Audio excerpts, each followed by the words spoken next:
Just kidding. It's the worst way. Hello, my friend. This is Ruben. And this video is about how I got into $90,000 worth of debt. No, it wasn't investments related. Thank you, Robert, for asking. He's the plant. It actually was $0 of investments. And you might be asking, why am I making this video? Well, I'm making this video so I made the mistakes and you don't have to. You can just learn from them. In fact, I'll keep on doing that for you. I'll keep making the mistakes and you can learn from them. That's because I've got your back.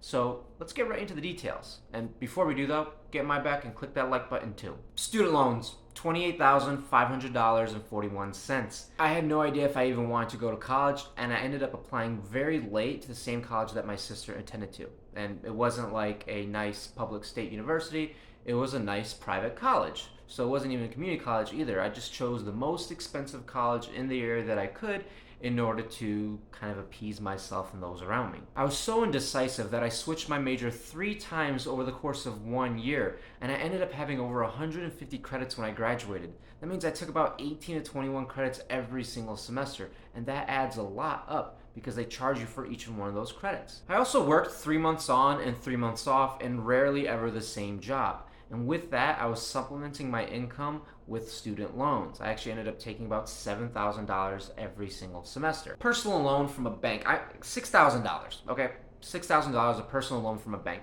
Basically what happened is after I graduated college, I wanted to go on a trip because I've never gone on one before, because I was working all those spring breaks and winter breaks and whatever break there was, I was working. I didn't have any money still.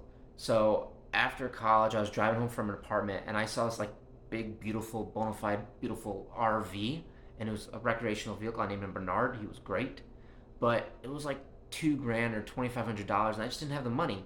So somehow I went to a bank and I convinced them to give me a personal loan for $6,000, not even the $2,000, $6,000 at a great interest rate of 10%. It was so good. I was like, wow, this is such a great interest rate. Only 10%? Fantastic. Anyway, I went and I made an offer to the guy for the RV. We negotiated the price a little bit. I think I spent about $2,000 on the RV, and then I went and I got it fixed up for another $2,500. So about $4,500 in total is what I paid for the RV. And then from there, I took the remainder of that money and I used it on the trip going from Michigan all the way down to Miami with my best friend. And honestly, we had a pretty good time. But at the end of the trip, I was a little bit worried. How was I going to pay off this loan? And so what I did is I sold my RV for about $4,000.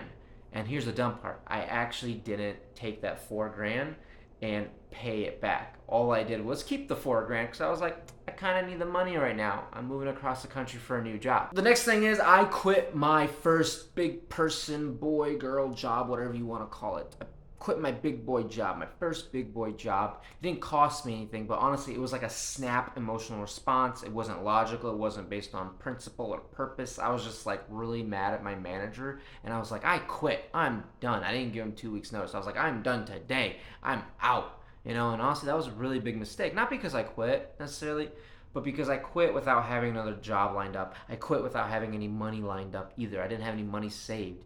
In fact, it was just 1 month in, so I was like, all right, here's the RV trip, and now here's the new job. No money, Ruben. Let me just quit this job that pays me pretty well. Credit cards, $27,000. I moved to Los Angeles to give comedy a shot, and look, that's not a bad thing. You can move to Los Angeles to give anything a shot. If you want to work in underwater scuba diving, or if you want to be like a fish translator or something like that, or if you want to do acting, that's perfectly fine.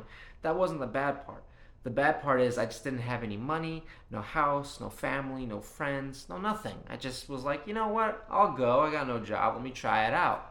And what I also did out there is that I started buying things for people that I really didn't, just because I wanted some friends. So I paid for restaurant meals. I paid for events for Disneyland. I've even paid someone's rent one time. I didn't tell nobody about that, but guess what? Not a great time, not that fun. And honestly, none of those people needed it. They really didn't need the money. They didn't need me to pay for anything. And honestly, I needed the money. I didn't need to spend that kind of money on people, especially when over time, guess what? Those people aren't in my life anymore. After all the money stopped, guess what? Surprise, surprise, the friends stopped too. At the end of the month, I didn't pay my bill in full. In fact, I just let interest accrue and accrue. And just like the bank, they give me a really good rate. I'm talking real good rate. They gave me a nice 18% interest rate. Wow. Being sarcastic, Not a great rate at all. Not for a loan, especially not for a credit card. It was just too much and just kept compounding and compounding and compounding. Ouch. Car lease, $11,993. What I did wrong is after my previous car lease expired, and that's right, you heard it, I used to have another car lease as well. Well, after the previous one expired, I went and bought a used car. And look, that's not the bad thing, Robert. Not the bad thing. Buying a used car is actually a pretty good idea. The problem is I bought a used sports car from the 80s. I think it was a Pontiac Firebird. It had a convertible so my non-existent hair could blow in the wind, and it was great. But the problem is that it broke down on me on the highway because I knew nothing about cars, and when the guy sold it to me and I was like, oh, the e-brake doesn't work? That's okay. I'm sure I won't ever use it on hilly Los Angeles. Who knows? Anyhow, I bought that used car. It broke down on me on the highway. I was speeding and it just stopped working. And it was like, you know what? We're going to slow down from like a nice, cool 70, 80 down to like almost a 0. Luckily, I was able to get off the highway. No issues there.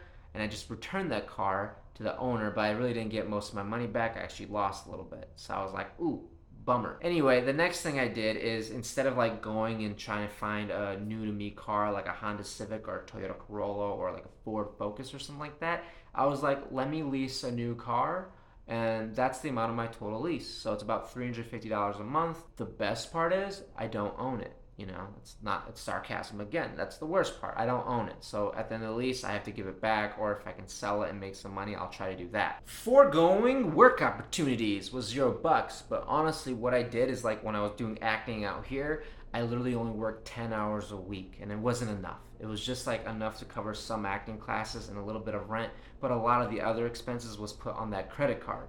And I just did it because I was like, I don't really want to work, and I didn't really have to work. And honestly, that was a big mistake because I wasn't like being productive with my time. On the other hand, it wasn't like 10 hours this and 30 hours doing this. It was more like 10 hours working and 30 hours just goofing off. Not budgeting. Robert, not budgeting. That's right. For that whole time that I was like acting and not really working, and when I even started working a little bit as well, I wasn't budgeting. And look, it's not the worst in the world. You know, not budgeting is not terrible. You don't really have to like limit yourself in every single aspect of your life. However, the biggest problem is that I just didn't know where my money was going. And that's the big thing about not budgeting is I had no clue how much money I was spending on a week to week, month to month, or even a day to day basis. It's like, did I buy breakfast this morning? Great. How much money did I spend on breakfast? Oh, I don't know. I probably should know. You know, I thought I was covering my expenses, but I wasn't. I was just like floating. In fact, I was like singing. It's like I was that orchestra team on the Titanic deck at the end, and they're just like, we're chilling, we're still good, all that stuff, and the boat crumbles apart. That was me. I was just like, everything's fine, you know, like the fire meme, everything's fine, it's all good, nothing's happening. It was like on fire, the boat was sinking, everything was crashing, I was drowning, it was terrible. Taxes. Hello, IRS. This is Ruben. Oh, did you say taxes? I did. Taxes. $15,500. I did not properly withhold local, state, and federal taxes, and I didn't pay my quarterly taxes. So at the end of the year, I had a nice big bill of $15,500. Once again, did you hear me, Robert? I heard me. That's right. $15,500. I have just got out of a conference call with Robert, and honestly, the biggest, the baddest, the most bodacious, weirdest, honestly, the worst thing that I've ever done in all of my like financial history is that I just didn't follow my own advice. I have an accounting degree. I work in accounting. I've taught accounting.